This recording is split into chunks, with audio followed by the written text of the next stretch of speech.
This man gets a second shot at getting a UFC contract, and if he doesn't, the UFC dream is over. Ladies and gentlemen, this is your main event. Live from HBF Stadium Festival Hall, Melbourne Pavilion. Not even backstage, we're literally outside. Was that the best fight card in Australian MMA history? Call me crazy, but make sure you call me when I'm right. Be good if the Aussie MMA Instagram page would give us a bit of glow up because...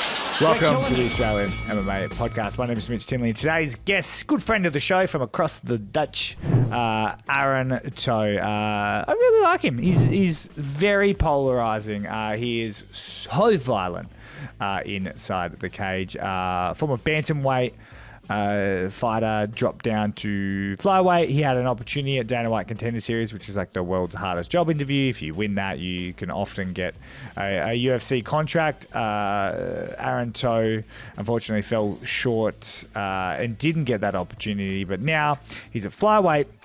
He's competing in Road to UFC, which has, a plethora of other Australians and New Zealanders competing in that. And if he wins the tournament, he will pick himself up a UFC contract. Now, Aaron Toe trains out of the world-renowned gym of City Kickboxing under the great Eugene Behrman. Very, very close with Dan Hooker. If you really want to get to know Aaron Toe, have a look at our previous interview. It's all about his life on our show.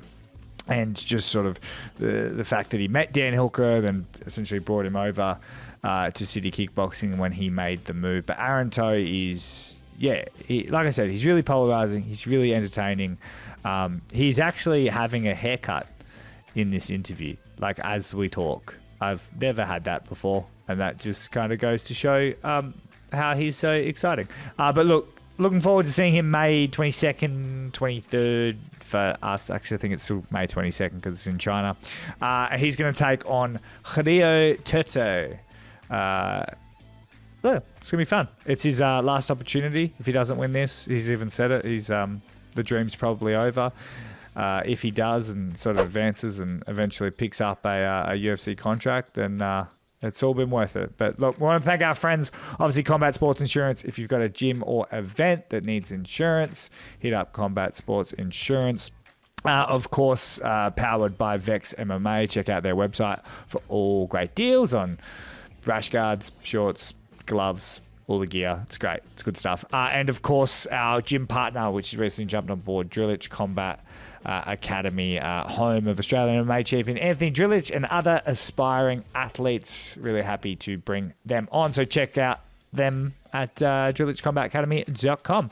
Guys, time codes below.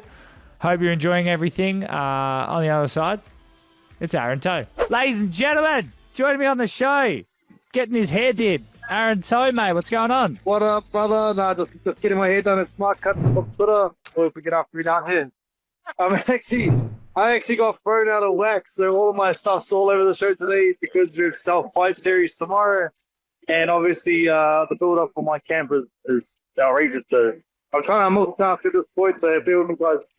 Few more hits to the head during camp, eh? Yeah, well, I was hoping that the amount of hair that I have would cushion some of the impact and I'd stay smarter, but obviously it's not really working at all. Speaking of being smarter, I need to find out what happened. I saw on someone's story that you may have run out of petrol and old Dan Hooker had to come to the rescue. Bro, it's just one of those days, it's one of them days. You wake up too early after going to sleep too late, and you're just trained, your body's exhausted, your mind's not even aware that you're alive. So I went to my first training at like 7 a.m., did my conditioning, then 8 a.m. to 9 a.m. I had pads, 9 a.m. to 10:30 to the MMA class, and straight from 10:30 to my training and conditioning, which is at 11:30, but it's like a 40-minute drive. And on the way, I was like, I'll get gas. Well, I had no gas. And then obviously I forgot because I was inebriated from the amount of training and lack of calories I was eating, and then left. After strength and conditioning, I left to go home to eat because I was hungry because I hadn't eaten all day. And just ended up on the side of the highway without any gas. It was worse too because there was a crash right next to where I ran out of gas. So it was like bumper to bumper traffic, like a whole hour of waiting for. And then there's these like You just sit there like, oh, what's my life now? I'm gonna sit here and deal with it. Did Dan Hooker like pull up in a Lamborghini or something and just rub? He's got a nice smirk. But the funny thing is he's not even surprised when I called him. I called him, he was like, well, tell him up there, bro. I run out of gas. He's like, oh yeah, shit. And the scale of what I ring him for, that's a real low scale like problem, you know? Did he charge you a call out fee? You never hear the end of it. If you ask that fella for flavors, I'll tell you the fuck what. He'll never forget. And he'll bring it up in the most uncomfortable situation. Chatting to a girl. He's like, hey, remember that time? Tell it to your mum. Your mum thinks you're responsible and stuff. He's greasing up your mum. You're trying to say, my mum was responsible. You know, I can look after myself. And he's like, yeah, what about that time you ran out of gas? You can't even get to a gas station. Oh, mate. Is it the dropping the flyweight all the time now? You reckon it's playing on your brain a bit? No, it's staying busy, fella. Like, I'm one of those people you have to keep occupied. Otherwise, yeah, I get wandering eyes, you know what I'm saying? Mate, I see you doing. You'll see me in action, though. Yeah, I know. And I've seen you a lot of TV appearances lately too. Yeah, I don't know why people hitting me on these platforms and sticking to me like I have to do something productive in my life, but here we go. It's wild, man. Yeah. You excited to go to China or what? Yeah, I can't wait for it. Like, me and Lauren, we got Big Bob coming over with us, Berg Anderson, and obviously, Shifu crew, Mark Timms, they fought at the UFCPI and Tinley, so it's going to be a good trip. That's it. How did it all come about? I think I just those Speed and Malone shut my mouth, so they were just trying to get me a fight to win some level fight. So what happened was, they got Brando. Hello. Man, pretty. I thought you told me you had a physio appointment. Well, I did have a physio. This is what I'm trying to say. I had a physio appointment, and I left the physio, got a haircut. But then obviously, now. Nah, it's sick as, bro. But how does it happen? How does a road to UFC? Do you fill out an application or what? They just come get you? Yeah, I was just looking it up. Ash and the guys that sports management got in the door. So yeah, I'm pretty excited for that. And then I got Lawrence in, and yeah, it's just great. So I have someone to go to China with that actually speaks a little bit of Chinese. Yeah, he should speak a lot more than he does. I actually thought he could speak Chinese properly. He can't. He's an absolute G of a fighter, but he was a bit of a surprise getting signed. What other bantamweight is there to sign for Melvin? There's some good ones going around, but you know what I mean? You know how normally it's like you guys, like how you and Stewie Nickel and old Gats were like knocking at the door, you know what I mean? Like everyone was talking about him, where I feel like Lawrence everyone knew he was good, but he just sort of kind of really jumped the ladder. That's Lawrence's file, brother. I got a big ass mouth, so I don't shut up. So you can't really forget about me. And then the other boys they got big coaching people behind them. Like Stewie's got obviously Steve Compton and all that behind him.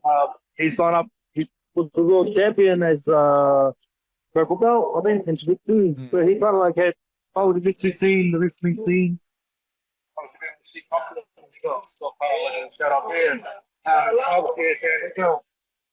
and the other CKB team, like kind of hyping. So I think he kind of just pushed ourselves a bit more with Lauren. Dark horse, bro. Sits in the background, does the right things. Like, got to guys and possibly easily catching spots. So he kind of slipped on everyone's feet, but he doesn't really rate himself. Or he gets his work at the top from. So, yeah, I think social media these days for a few perspective of how good people are, how good. Yeah. He had to choose that to my advantage. Nah, it's good. How's it good to feel to get a second chance at this, man? Some people don't even get one chance, you know, in Contender Series, and you actually get a chance to sort of make it all up. Bro, it's amazing. Like us. I missed an opportunity at bantamweight. And then to drop down the flyweight for the KU show, make sure that I could do it. And then obviously,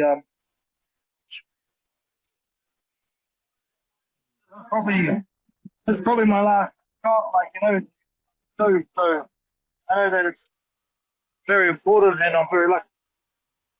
I wish you had a ticket shot in a first one. Is it weird though to know that if you don't do it, it's probably it? The funny thing is that's every fight, mate. Like, that's literally how every fight is. If I lost the last fight in Tengu, that would have been it. You know, if I lost the fight before that, I did go to one more. If I lost the fight before the Contender series, that would have been it. Like, that's the thing about our career was so fragile that I'm kind of used to this feeling. This is kind of the way that we look at fighting. It's awful. Mm. Yeah, a little bit of luck, and a lot of skill, and a lot of fucking. Yeah, I'm just taking it day by day, and approaching it was a little bit more enthusiasm than I did the last continuously stop. Obviously, like having a more particular awareness of what happens. Don't fulfill your obligations as a fighter. Yeah, people are very fickle. Yeah, man, you weirdly cop a lot of hate online. Oh, it's a lot of shit, man. I don't even fight. If you hang the undies out so the neighbors can see them, they're gonna have an opinion about them. You know. What can we expect in this matchup, mate? Are you going to be more violent? Yeah, that's the goal. The goal is start the way I finished in the Contender series, but just come out with an absolute fucking bang, and then whatever lights itself on fire from that point on, we'll just manage the damage. So, If you could win the fight, lay and pray, get a UFC contract, or you have an absolute barn burner fight of the year, but you lose and they don't sign you, what are you taking? again, So if you can win the tournament, right, but it's boring, it's like a lay and pray fight, but you win, but you get signed, or you have a crowd favorite, everyone's gone nuts, best fight to remember, but the UFC goes, hey, thanks, but no thanks, and you don't get signed and you're on your way. yeah, I tried it their way one time. I tried it their way, and it didn't really work out for me, guys. So what I'm gonna do, I'm gonna do it my fucking way. Because hey, experience tells me my way fucking works. So I'm gonna go out there and light the whole fucking ring on fire. The cage is gonna be burning down. The crowd's gonna be screaming. That's just what's gonna happen. I think he's gonna be a crowd. Also gonna be walkout songs and stuff because it's Contender series. That was the only thing that threw me off about Contender series. So there's no walkout, there's no music. It's just like a weird. Like, they do all the camera shit. Yeah. Like, the camera's in your face, they're gonna fucking salvo on fucking touch and lights on. Everything's the same, except there's no music. So, that was the only thing that kind of, like, threw me off in the whole. It's like, what do you want me to dance to with? There's no music. Oh. Yeah. You know? Mate, fucking love it. Thanks for taking the time. Can't wait to chat on the other side of the victory, and hopefully we can see a real violent affair from you. Absolutely. I'm going to knock this guy clean out. I'll get on the piss for about a week, and then I'll get back to training and come in and we'll run it back. You're the man, brother. Enjoy your day. Later, Paul. Peace, mate.